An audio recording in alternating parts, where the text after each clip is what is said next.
Okay. So, pala na kita. So again, this would be a series of videos for the makeup class since 1 week akong absent. So far for atmospheric chemistry or sa chapter 5 is gases. Bagan I'll try to escape. Parang lahat to kasi masasama, 'di ba? Ito yung Boyle's law, Charles law, then you have your combined gas law, then this one is your ideal gas law, and then ito parang importante din to, ito yung bandang to. This is the mole fraction. Definition of your mole fraction, isasama ko to kasi sa mga concentration. Kaya lang nakagasto. Concentration meaning yung dami ng isang solute sa solution. So definition ng mole fraction, at kahit mayroon actually mass fraction, yung mass percent mo is mass fraction yan times 100%. Tulad din yung ppm at saka ppb, mass fraction yan times 10 to the 6 yung ppm at saka 10 to the 9 yung ppb, parts per billion. Ibig sabihin talaga yung mole fraction, mass fraction, mole fraction is isa ding concentration. Kaya lang yung mole fraction is ginagamit sa mga gas. Okay, so hindi sila percentage. So mole fraction, hindi tina-times dito ng kahit ano. So that's definition of mole fraction, meaning yung number of moles ng solute mo divided by total number of moles ng mixture of gases tulad ng air. Usually yung air is atmospheric air is composed ng nitrogen at saka oxygen. Mostly 99% of those is oxygen and nitrogen. So basically, you can say that the mole fraction of oxygen in terms of mole is just the total, I mean the moles, number of moles of oxygen in air divided by the oxygen and nitrogen. Pero alam natin may mga traces gases tayo, carbon dioxide, water as a vapor, and then yun yung mga medyo marami. Marami tayong content ng water vapor, of course. Marami tayong content na tawag na moisture. Okay? Marami tayong component ng carbon dioxide, mga 0.1 yata, mga ganyan, point something. At saka yung mga inert gases. Yung medyo maliit na 0.00 something yung mga in terms of mole fraction nila. Okay? And then kasi importante ito siya to understand really the Dalton's partial pressure. So kasama pa rin to, matitingnan nyo yung partial pressure nyo is definition din dun sa Henry's law. Yung Henry's law kasi wala dito. Sa ibang book ko yung kinuha. Or baka sa ibang chapter. Baka dun sa liquid. But sinama ko na dito sa gases because it talks about gases dissolved in water. So ano yung Dalton's law of partial pressure? Sinasabi lang sa law na to na yung partial pressure mo, again, pressure. You have to know what is pressure. Yung pressure mo is force per unit area. Okay? Ibig sabihin, pag itong 1 atm na experience natin, ito yung bombardment ng air sa katawan natin because nag-move sila, may kinetic energy sila. Usually ang gases kasi nakahiwalay na sila, that's why hindi sila stagnant na nakahiwalay. Hindi, nag-move sila. At yun din ang nagde-define ng space ng volume. Kasi pag stagnant nila, pag nilipat nyo sa ibang lugar or sa ibang shape, hindi sila mag-a-adapt doon. Kaya nga yung definition natin ng gases is kahit ano yung lagyan sa kanila is mag-change sila ng volume at mag-change sila ng shape. Why? Because constant moving sila. Okay? Kasi pag sinabi nating stagnant sila, pag ilagay mo sila sa isang room, confined lang sila, hindi sila mag-occupy ng whole space ng room. So, yun yung ibig sabihin. At saka, yung nagde-define ng,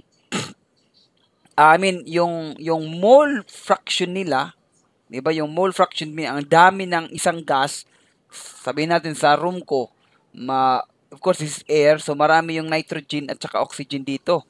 So, yung dami ng nitrogen is depende rin sa partial pressure nila.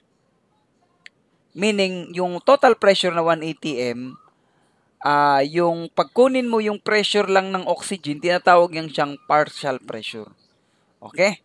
Huwag kayong malito din sa colligative property natin. May tinatawag na tayo doong vapor pressure. Iba yun.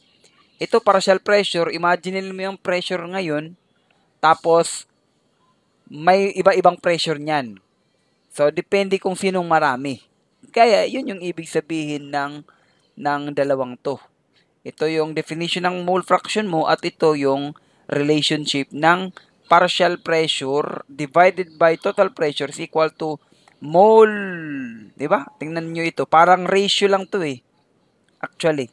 Kung matitingnan nyo yung dalawang to, kasi dinefine lang dito banda yung mole fraction. Actually, kung titingnan mo yung expression na yan, yung sinasabing PI, partial pressure of a particular, sabihin nating carbon dioxide, yung partial pressure ng carbon dioxide over total pressure is just equal to the mole fraction of carbon dioxide all over total total number of moles.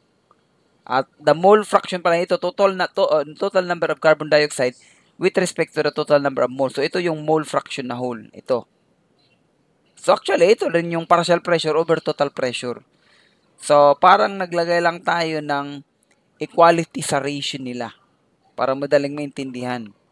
Kasi actually, parang yung connotation ng dami ng molecule mo is yun din yung connotation ng dami ng yun din yung connotation ng pressure nun. Parang ganun. Okay? So anyway, expound ko lang. So importante yan siya. May mga problem tayong susolve. Itong tatlo, iwasan lang natin to. Pag makakita ko ng problem na under dito, kasi may sa physics naman to, sa kinetic energy. At ito yung root mean square. Wag na tayo yan. That is papunta yan sa velocity ng mga atoms molecules. So, iskipan lang natin yan. Hindi yan masyadong gamit. Para sa akin na as a beginner. At itong ratio ng root mean squared nila. So, iwasan natin yan. So, nagpunta tayo doon sa real gases. Yung PVNRT ng totoong gas. PVNRT. Kaya lang itong P corrected, itong V corrected. Okay? So, next time na, diniscuss ko na yung whole na basic ng atmospheric. So, pag magdagdag ako dito, of course, papunta na tayo sa atmosphere. Or baka mga videos lang. Tingnan natin kung gaano sila kalalim at saka may relate dito sa gases. So, next nito is problem solving. So, makikita nyo na nag-discuss ako dito kasi nga, hindi ako nagklase. So, meaning, pagbalik ko sa class is, or during classes, solve na lang ng solve tayo para ma-enrich kayo ng ma-enrich. Habang nagbabasa rin naman kayo kasi importante talaga yung pagbabasa. Or kung di kayo magbasa, just familiarize the terms. I think for computation wise, para bang mga dot-dot lang yung meron kayo, tas ikaw na yung magkukonek sa pamamagitan ng pagiging intuitive ng mind mo. As you solve the problem, sometimes you read, ikaw na yung nagkukonek-konek ng mga dots. Mas maganda yun. Kaysa babasahin mo, hindi ka parang nakakaintindi, mga ganun. Okay? Ayan din yung belief ko. Talaga sa computation, mas lalalim kayo sa isang topic. Lalo na pag mga ganito. Sa next video, maggagawa rin ako ng video para sa chapter 5.